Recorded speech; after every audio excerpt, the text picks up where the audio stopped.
أعوذ بالله من الشيطان الرجيم.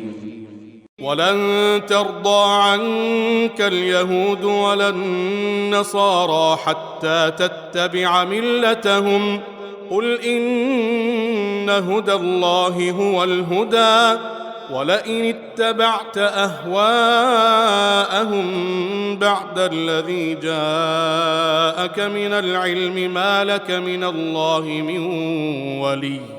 من ولي ولا نصير.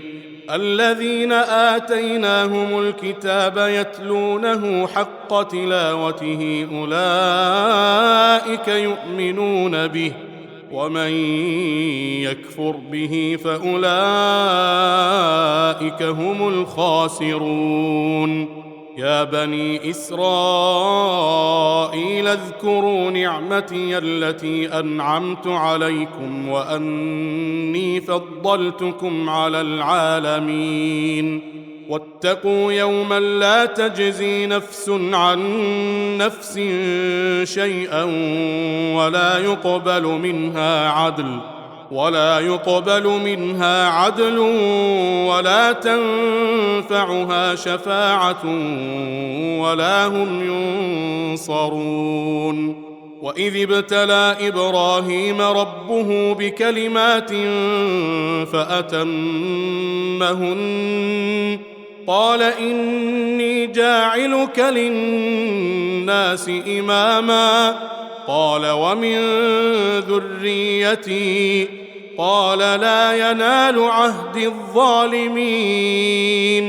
وإذ جعلنا البيت مثابة للناس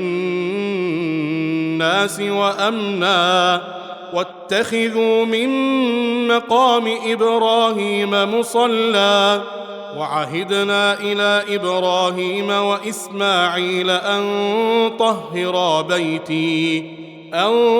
طهرا بيتي للطائفين والعاكفين والركع السجود.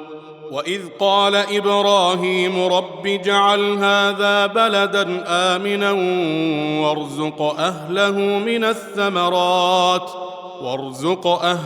من الثمرات من آمن منهم بالله واليوم الآخر قال ومن كفر فأمتعه قليلا ثم أضطره إلى عذاب النار وبئس المصير.